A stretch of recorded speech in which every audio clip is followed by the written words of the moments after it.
Welcome back, y'all. This is the RAFON Report, YouTube program number 6. RAFON, Rise and Fall of Nations. This is JW. I'll be your host. Find us here again on YouTube. You can find us on Facebook. We've got a group and a Facebook page over there.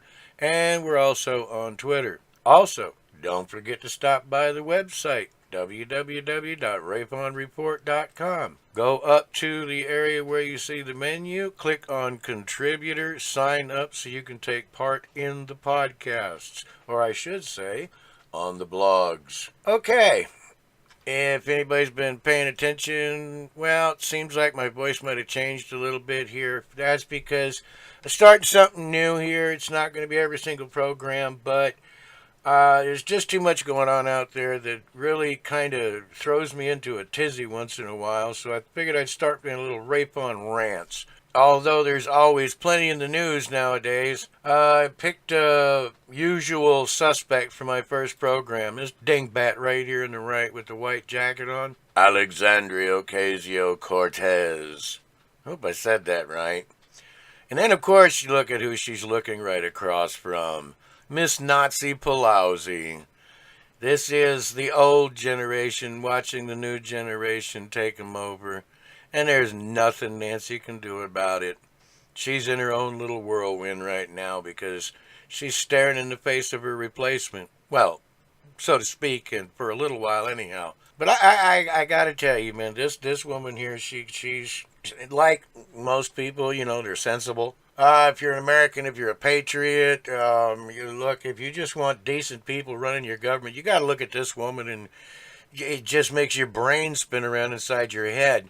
Now, right behind her, I can't think of the name of this woman here. She's also one of our newest Congress people, and she's another sight to behold herself, but we'll get into that for another program. Here we are again with Miss Ocasio-Cortez, and to her left, we have what I would deem as the most dangerous member of Congress in my lifetime, Ilhan Omar out of Minnesota. This woman's allowed to be an anti-Semite. She's allowed to be Christophobic. She doesn't like Christianity. And, of course, she's on the whole anti-white bandwagon, which is something I'm going to do here at the end of this. I originally wanted to start out with, Dingbat Cortez here, but, there's just so much going on, so we got to kind of keep up with a lot more. And, of course, as most people know if you've been paying attention, our newest member of Congress, Dingbat here, she just loves Bernie Sanders, of course, because he's a socialist as well, just like she is. Now, look at this picture. 1, 2, 3. You are looking at 3 faces of pure evil in the United States Congress. 3 faces of nothing but pure evil meant for our downfall. Make no mistake about it. What seems new is actually very old. See, we're just looking at some new faces on some old problems that have been around for a long, long time. And look, here is one of her crowning achievements. Within her first 100 days in office, I believe it was her campaign manager, somebody managed to siphon off almost $1 million from campaign contributions. Gee, I wonder where that money went. And look, this is what she was doing not long before going to Congress. She was a rooftop dancer. Not that there's anything wrong with that. And then she was also a bartender. Again, nothing wrong with being a bartender. Pretty decent profession, but just not what you expect from a member of Congress. Not exactly the background you're looking for. Now, this right here, this is pretty much how this woman's got to picture herself when she looks in the mirror. She thinks she's another Castro. She thinks she's another Che Guevara. Well, what I see when I look at this face, I see Hitler. I see Mao. I see Pol Pot. I see Stalin. This woman is dangerous. This, especially within this new crop of Congress. Again, this didn't start with this round. This didn't start with President Barack Obama. He just kind of put things on high-speed steroids. And now, all these years forward, we're winding up with a bunch of these new knuckleheads in Congress that, rather than honest debate, rather than Republican and Democrat sitting across from the aisle talking about things, we have this new crop of all they want to do is whine and cry. You don't like me because I'm a woman. You don't like me because I have brown skin. It's the crybaby generation. Look at this. I love this little comic skit here. Here she is with her global warming stuff, The end is coming in 12 years. Woo! Meanwhile, she wants to get some kind of green plan that's going to help us get trains across continents. Can you... I used to work on fishing boats, commercial fishing boats. I've traveled a few of the world's oceans. And she wants to put train tracks between continents. This is the same dingbat that wants to penalize certain people 70% once they earn so much money. Again, socialism. Socialism. This is not new. This is just another version of it being forced down our throats. Look around the world. Venezuela is your proof of what happens when socialism is allowed to run. Look at Argentina many years ago when it collapsed. It astounds me that people still try to push this after how many failed examples we've had in history. I love this little one here. Now, this was the night when all of them showed up in their white, standing in solidarity, basically against Trump. But this is so cute. Really? They're going to make a coloring book version of the Mueller report just for me? Isn't she special? Look, up in the sky. It's a bird. It's a plane. It's super stupid. I mean, this woman, this right here, epitomizes the idiocy of the left. Atheists for Islam. Are you kidding me? In Islam, they kill atheists. But this is the mentality that we have today of the left. It's just ignorance on display. This woman here, oh boy. She's a House representative from the state of Missouri. She used to be a senator out of Missouri. And back when she was senator in Missouri, she became international news overnight when she was in I think it was a Twitter conversation with somebody. And she said, I hope the president is assassinated.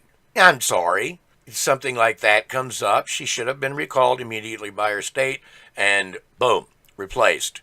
But no, she's still in Congress. She's still a House representative.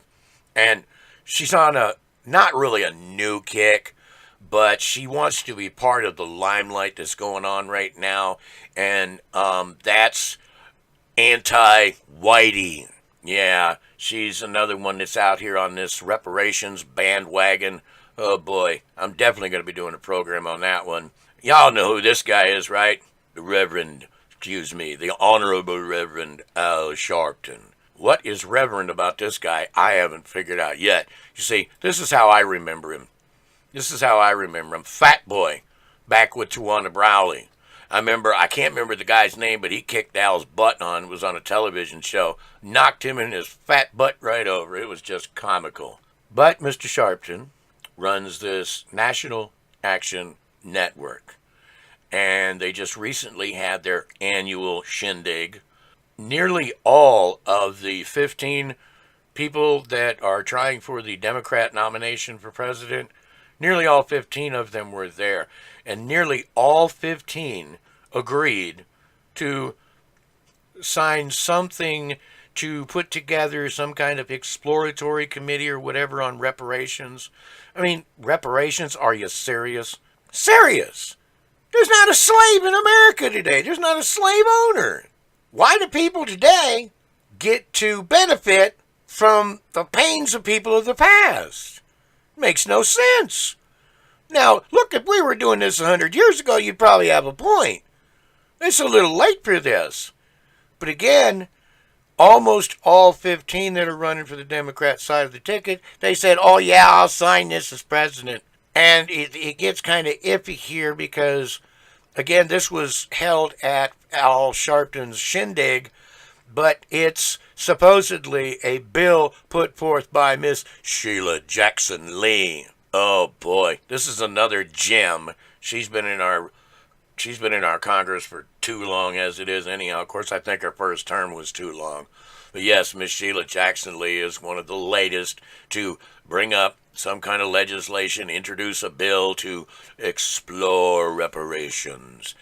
To me, the absolute bottom line of the idea of reparations and why it's retarded is because no matter what you do today, what's going to happen 2, 3, 4, 5 generations down the road when people say, wait a minute, we want our fair share? And of course, among the contestants that were there saying that they would sign this into legislation, we have, of course, Mrs. Kristen Gillibrand. This guy, oh my God. I'm sorry, Texas. I'm sorry. I don't understand what's going on out there.